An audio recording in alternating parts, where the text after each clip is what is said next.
Ito lang naman yung pagkain na hindi mawawala sa mga handaan. Kaya for today's video, gagawa tayo ng lumpiang Shanghai. Niready ko na nga ang ginining na baboy sa malinis na lagayan. Bali, 2 kilong baboy po ang pinagiling namin sa palengke. At igagayak na rin natin yung mga ibang sangkap. Simplihan lang natin yan mga besh. Hindi mawawala ang sibuyas na palagi nagpapaiyak sa'yo bukod sa boyfriend mo.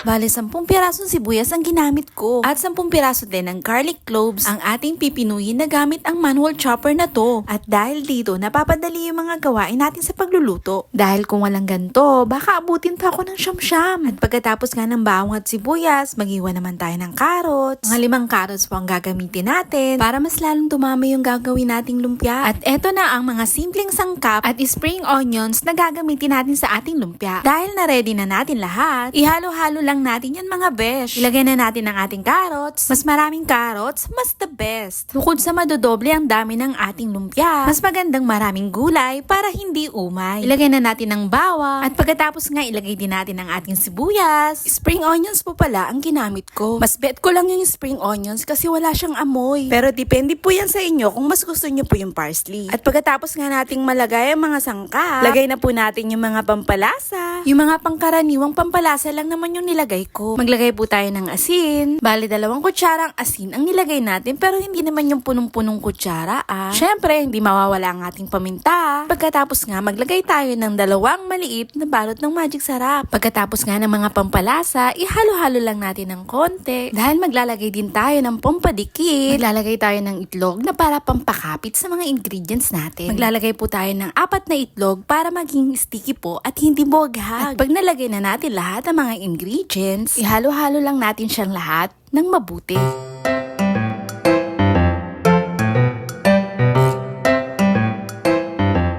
Pagkatapos mahalo, ready na for balot. Medyo matagal-tagal po ang pagbabalot natin ngayon. Madami din kasi yung gagawin nating lumpia. Napakadali lang pong gawin ito at tsak, kayang-kaya nyo. Mabenta nga ito sa mga handaan at kahit sino, paborito ito. Kaya sa mga salo-salo, magtatalikod at baka wala ka ng madatnan.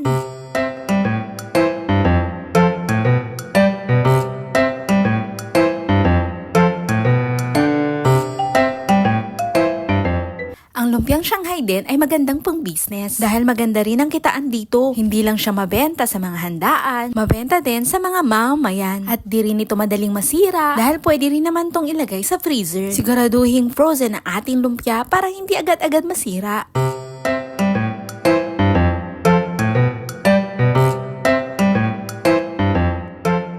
Sa paggawa po ng lumpia, para maging pantay-pantay ang bawat haba nito, kailangan gupitin natin yung bawat side ng wrapper. Tapos matitira na lang yung gitna, pero hindi natin itatapon ang mga nagupit natin. At yun ang magsisilbing pansara sa bawat gilid nito. Pagkatapos ikot-ikot na lang, mas mabilis at hindi hassle. Ang gamit namin ay tubig lamang pang pahid. Dun lang tayo sa basic para wala stick. At dito po nagtatapos ang ating lumpia episode.